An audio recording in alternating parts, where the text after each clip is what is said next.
Welcome back to the second part of making simple game. So I want to check what you have right now before proceeding. So feel free to pause the video to double check what you have before you move on. So you should have a complete program that when you run it, you should able to see some animation. So now I have two actors. Okay, so to proceed, you need at least two actors. So make sure you have them. No animation doesn't matter, but if you're able to make animation for them, fantastic. Yeah. So let's go back to do a checklist. You should have live for importing PyGame zero library. You should have two constant, to define the size of your canvas of your game. You should have one group of statement to define one actor, another statement to define another actor. The draw function to clear the screen every 60 times every second. Display background image. Show both actors. And also you have some update statement to create the animation. So maybe at the moment you can, if you don't mind, just delete everything from update we create from the beginning.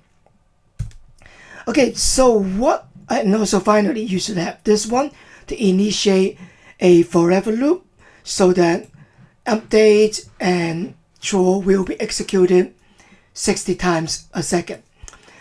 Okay, so now let's just play the game again. Okay. What? Okay, you can't because there is nothing in update. Yeah. Okay, to able to run it, you type pass means do nothing. So you see that is the initial position, 50-50 of the blue, 250 of the red. Maybe now you can follow my position at the beginning. Yeah, change it. So what I'm going to do, I want to drop the blue bird. At the same time, you can move. You're able to use your keyboard left right key to move red. So how can we do so? So now I don't do the blue one, I do the control first. Yeah. So actually it's really similar to Scratch. You write some if then else statement so that you can control the red bird. So it's something like that. If, okay, keyboard is a keyword, small letter, dot, left. So this is expression to test whether the left key has been hidden. If yes, that expression will be true. So it will execute that statement. Red dot x.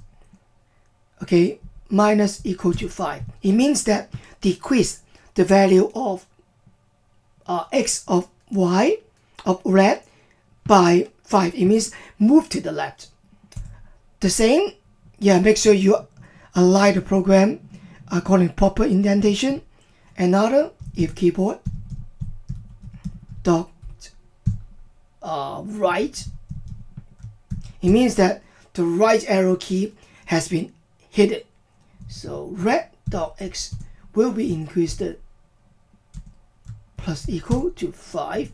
So remember, actually in GCSE syllabus you can write this, but for pseudocode usually they will express this expression in this way. Okay, x equal to x plus 5. Of course now it's red dot x. Okay, so but usually when you do Python you can simplify the thing like, okay, just increase by 5. Okay, so now it works. So test it how it works. So remember, when you run the program, make sure you use the mouse to click on the screen, otherwise it can't detect your keyboard key. Okay, so now if I hit my keyboard left right, you will see I'm able to control it. Yeah, just hit the left right arrow key. Okay, and then stop it and go back to do the rest. Okay, so now how about we keep working? Okay, make sure now it's not indent, so just indent to the whole update function. Okay, let's create movement for blue. So blue, keep moving down, maybe by 3 pixels, yeah, every time. And then if blue dot y is larger than the height, which is so usually actually you can use height, the constant here. Advantage, if you make up your mind, you change the width, the height later on, you don't need to look for what parameters depend on these two variables. Okay, because at the moment we just like use a number. If you just remember, okay, height should be 300, so about 300. Okay, and then we just do something. But later on, if you change that constant, you have to look for the program again to see what you need to change. And also this this as well. If you want to test the speed, maybe you need to look for the whole program. Okay, what are the statement related to speed? You need to change it one more time. So some kind of good habit here is to maybe define speed. Okay, maybe speed of speed of blue. Yeah, you define it maybe 5. You define the speed of red, like the movement is also 5. So you can customize and change it later. Yeah, so maybe I also do it so that the speed of red, that is the speed of red as well. But now here, move is the speed of blue. Yeah, and then if y is larger than height, and then I will move back to absolute 0, maybe blue dot y equal to 0. Okay, so let's run it. Okay, sorry, I forgot to put a colon here.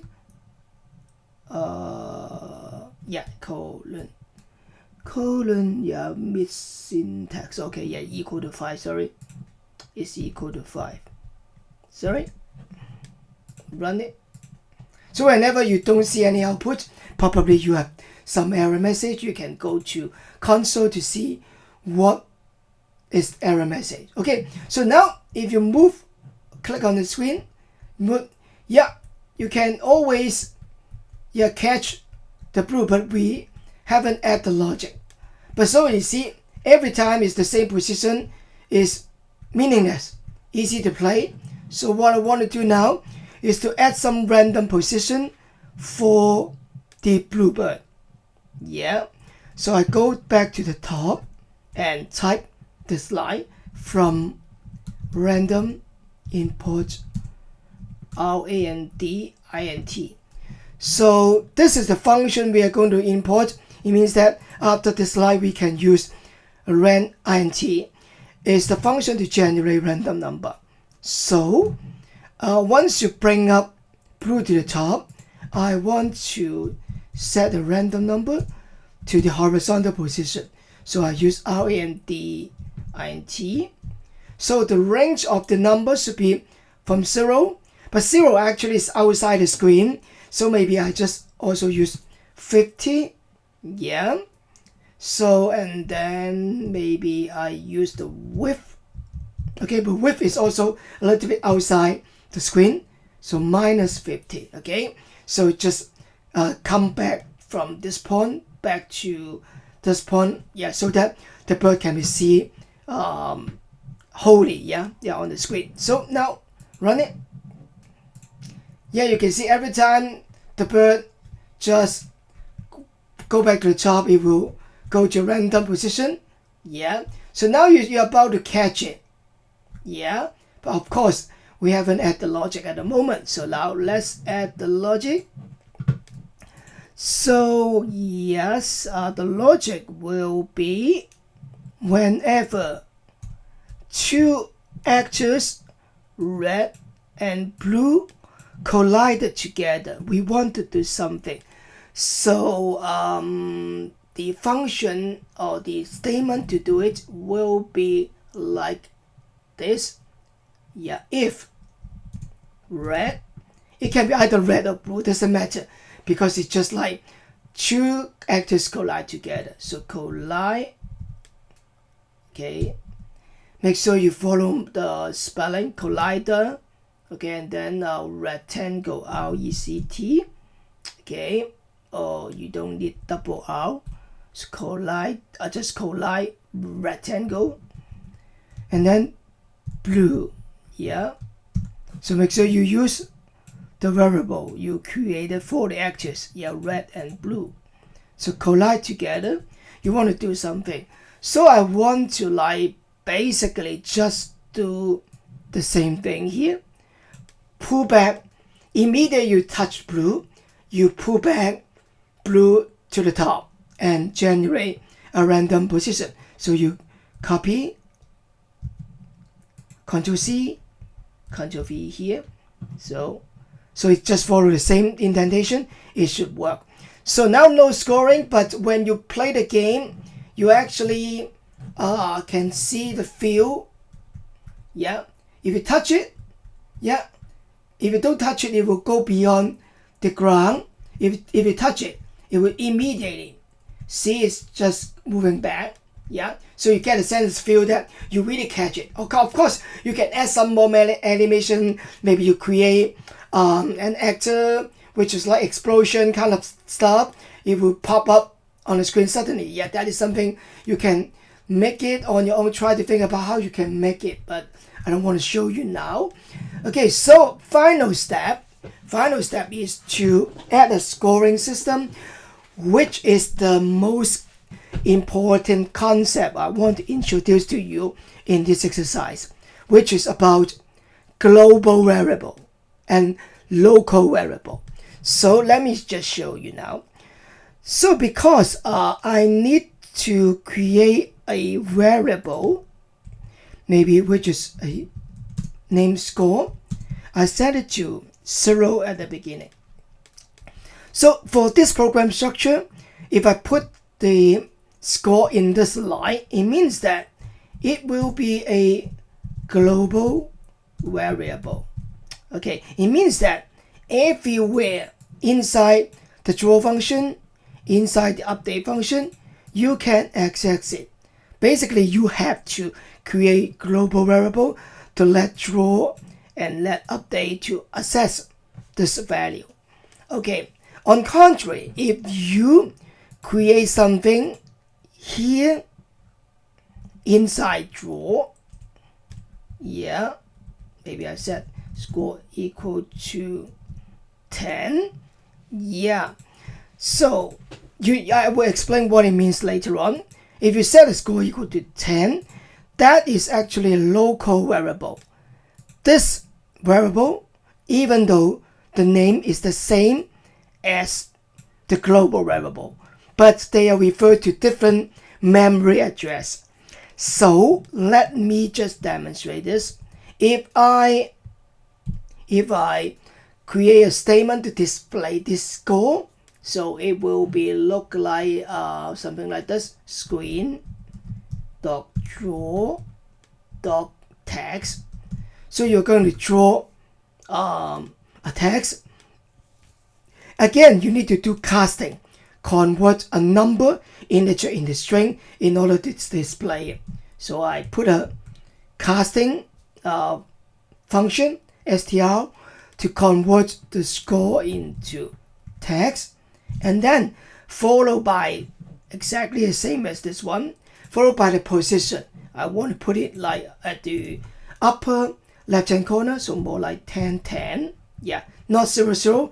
Give some space for the text with respect to the corner. And then when you run the program, of course, it's always 10 because that variable is 10. But if you try to, okay, because you catch the blue here, so you deserve that score. So score should be increased by 1. Okay, but here when you run the program, you will get error message. Yeah, you will get error message. It said local variable reference before assignment. So because whenever you use a variable inside a function here, the computer, okay, or the Python translator will interpret as a local variable. It means that not that copy. So you will have error message like this. So in order to make sure you are referring to global variable inside this function, we usually at the beginning of the function, I will say, I am going to reference a global variable score here. So it means that it's actually referred to the copy here, not this one, must be this one. So when I do this, okay, whenever you catch the blue, that global variable, the value should be increased by 10. So when I run it, yeah, when I catch it, so click on the screen, yeah. But you see, the score doesn't update at all, even though I successfully catch it. Again, it's because of the concept of local variable and global variable. So remember, you just like set a local variable here, as I said, which is not a copy of this one, it's another memory address. The value is always 10, so that's why when you display it, it doesn't work. Okay, if you remove it, yeah, of course you say because I always set to 10. But if you remove it, yeah, you should able to see that, yeah, now the variable, it works. Okay, so just to double remind you that in update, if you want to make sure the variable is actually global, refer to the global copy, because draw here need to refer to the global variable copy. But very strange, in draw you don't need to do so. It's still able to refer to the global variable. Maybe it's like the way people design a PyGame 0. But for me, I will prefer you still write a keyword global here to remind you that, yeah, the score is actually come from the global copy. So that is what I want to mention to you about global variable and local variable. So just enjoy making a game, add more actors. Okay, maybe the different objects will fall down. Some you should catch, some you shouldn't. Whenever you catch some object, you should, yeah, you increase the score. For some other objects, you decrease the score. Maybe here I can modify the program. Whenever I cannot catch it, the score will be -1. Yeah. So I stop it, run it again. So every time, yeah, I just cannot catch it, you will see score will be decreased. Yeah, but you can catch it. You keep making positive score. Yeah. So how fun it is. Okay, so make sure you create your own game, and then next lesson I will come back to summarize what you learned through making this game, global variable, constant, yeah, and summarize exercise for you. But now keep working on the game. Thank you.